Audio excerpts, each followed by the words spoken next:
Integrated. ఇప్పుడు ఇది form Pond's ఎందుకంటే మేము ఇందాక మీకు చెప్పినట్టుగా 1 TMC 1000 మిలియన్ క్యూబిక్ ఫీట్. కూర్చోమా, డిస్టర్బ్ చేయి ప్లీజ్. కూర్చో డిస్టర్బ్ చేయి, కూర్చో. మనుషులు పంపిస్తాం. ఈ 1 మిలియన్ క్యూబిక్ ఫీట్ నీటి నిల్వ చేసేందుకు వీలు ఉంటుంది. ఇది ప్రకాశం బ్యారేజ్ మొత్తం 3 TMC ఇందాక చెప్పినట్టుగా నీటి నిల్వ అయితే ఇది దాదాపు దాంట్లో 3వ వంతు.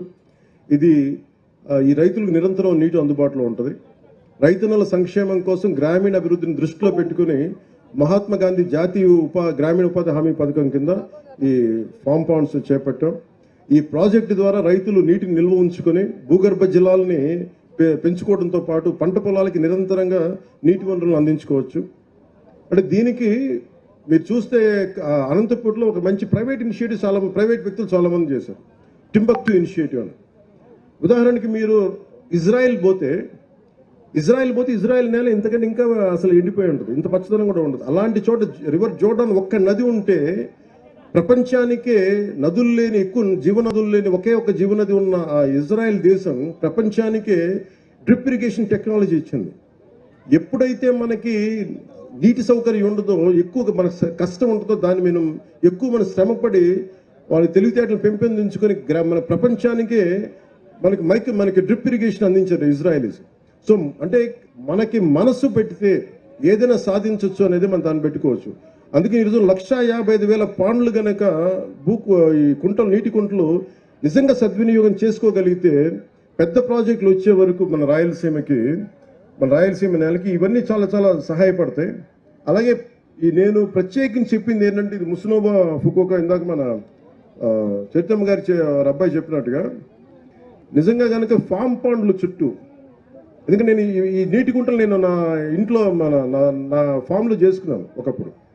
ఈ ప్రాజెక్ట్ ద్వారా రైతులు నీటిని నిల్వ చేసుకోవడం, భూగర్భ జలాలను పెంచుకోవడంతో పాటు పంట పొలాలకి నిరంతరంగా నీటి అందించడంతో పాటు ఫామ్ పాండ్స్ చుట్టూ అరటి కానీ, నిమ్మ కానీ, దానిమ్మ కానీ, జామ, కరివేపాకు లాంటి మొక్కలను పెంచితే రైతులకి ఒక ఆదాయం కూడా ఉంటుంది, దీర్ఘకాలిక ఆదాయం ఉంటుంది. అదే నీటిలో కూడా చిన్నపాటి చేపలు పెంచుకోవచ్చు సహజంగా. అలాగే బాతుల పెంపకానికి, ఈ బాతుల పెంపకం వల్ల ఏం జరుగుతుంది, నీరు ఎప్పుడు పరిశుభ్రంగా ఉంటుంది, ఇప్పుడు దోమలు ఉండటానికి అంటే క్రిమి కీటకాలు పెరగవు. అందువల్ల బాతుల పెంపకం ఒకటి సహాయపడుతుంది. వ్యవసాయానికి ఇది మరింత ఉపయోగపరంగా ఉంటుంది. ఈ నీటి నాణ్యత మెరుగుపరచడంతో పాటు నీటి వనరుల నిర్వహణ కూడా సమర్థవంతంగా మార్చి వ్యవసాయ అభివృద్ధికి దోహదపడుతుంది. అలాగే దీంతో పాటు మేము 3 రకాల, మీకు కలెక్టర్ గారు కానీ డిస్ట్రిక్ట్ అడ్మినిస్ట్రేషన్ గారు ప్రతి రైతాంగానికి ఇస్తారు. ఈ సమగ్ర వ్యవస్థలో ఫామ్ పాండ్స్ చుట్టూ 3 రకాలు తయారు చేసాం. దీన్ని మీ కలెక్టర్ గారు తెలియజేస్తారు. ఇది మీకు డీటెయిల్ చెప్పి నాకు ఇంకొక సందర్భం అందరూ చెప్తాను. ఈ ఫామ్ పాండ్ చుట్టూ ఒకటి చిన్నపాటి కోళ్ల పెంపకం కావచ్చు, ఆవుల కోసం గోకులాలు కావచ్చు. మనం దాదాపు 18,500 గోకులాలని మనం చేసేసాం. అలాగే షెడ్లను ఏర్పాటు చేయడం ద్వారా రైతులకు ఆదాయాన్ని పెంచే విధంగా ఈ మోడల్ రూపుదిద్దుకుంది. ఇది పాలేకర్ మెథడ్ ఆఫ్ మన వ్యవసాయ పద్ధతుల ద్వారా ఇవన్నీ పనిచేస్తాయి. అందుకని దాని ప్రకారం పశుపోషణ అనేది చాలా అవసరం. ఈ పశుపోషణ షెడ్లో భాగంలో సోలార్ ప్యానెల్ని అమర్చుకోవచ్చు. సహజ ఎరువులు, గోమూత్రం, గోమయం సహజ ఎరువులుగా ఉపయోగించవచ్చు. వ్యవసాయ ఖర్చులను తగ్గించుకోవచ్చు. ఈ రాళ్లతో ఉన్న నేల నిజంగా జీవం పెరగాలి అంటే మనకి మన గోమాత ద్వారా వచ్చే ఈ గోమూత్రం కావచ్చు, గోమయం కావచ్చు, నిజంగా దాన్ని సారం పెంచుద్ది భూమిలో. అందుకని దీనికి అనుసంధానం చేశాం. మనం కామధేను అంటాం కదా, ఆవుల ద్వారా పాల ఉత్పత్తితో పాటు గోమయం సహజ ఎరువుగా ఉపయోగించడం వల్ల భూసారం ఇందాక చెప్పినట్టు పెరుగుతుంది. దీనివల్ల పంట దిగుబడి పెరుగుతుంది. నేను ఓజీలో ఉండే యాక్టర్లో మాట్లాడచ్చు, సగటు రైతులా మాట్లాడుతున్నాను. భూమి మీద ఉన్న ప్రేమ ఉన్నోడు ఇలాగే మాట్లాడతారు. సో పాల ఉత్పత్తితో పాటు తోటల పెంపకం, చేపలు, కూరగాయల ఉత్పత్తి వంటి వివిధ ఆదాయ మార్గాలతో రైతులకి ఒక వ్యవస్థలో ఎక్కువ లాభం పొందేలా ప్రణాళికని రూపొందించాం.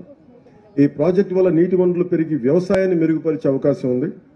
ముఖ్యంగా గ్రామీణ యువతకి మనం ఉపాధి అవకాశాలు లేవు. నేను ఎప్పుడు వెయిట్ చేయలే. నాలాంటి వాడికి నేను కష్టపడి నేనేమనుకునేవాడు, నా పెద్ద ఉద్యోగం, నాకు ఉపాధి లేనప్పుడు సినిమాలో నాకు ఎవరు ఇవ్వలేదు అవకాశాలు. నేను మా ఇంట్లో చెప్పా, మీరు నాకు ఇస్తే నాకు చెప్పండి, నాకు చేయకపోతే నన్ను వదిలేసి నేను వెళ్ళి ఏ ఉద్యాన శాఖలు చిన్నపాటి ఒక ఉద్యానాన్ని పనిచేస్తాను, ఒక నర్సరీలో పనిచేస్తాను, కాయ కష్టం మీద పనిచేస్తాను, ఆ మైండ్ ఆ మానసికంగా సంసిద్ధత ఉన్నవాడిని. అండ్ ఎందుకంటే మీరు పని చెయ్యాలి అని కోరికున్నవాడికి, నిజంగా బద్ధకం అనేది లేని వాడికి మనకి లక్ష్మీదేవే ఉంటుంది తప్ప పక్కన, నిజంగా పని చేయలేదు అనుకున్నవాడికి కష్టాలు ఉంటాయి తప్ప పని చేద్దాం అనుకున్నవాడికి ఎప్పుడు కూడా ఏది ఎదురు కాదు. సో నేను మిమ్మల్ని ఒక విషయం గురించి మిమ్మల్ని ప్రత్యేకంగా ఆలోచించమంటా ఉన్నాను. రైతన్న కష్టపడతాడు, సమర్థవంతంగా పనిచేస్తాడని, కానీ సరైన వనరులు లేకపోతే, లేదా ఉన్న వనరులు సరిగ్గా ఉపయోగించుకోలేకపోతే అతని కష్టం వృధా అవుతుంది.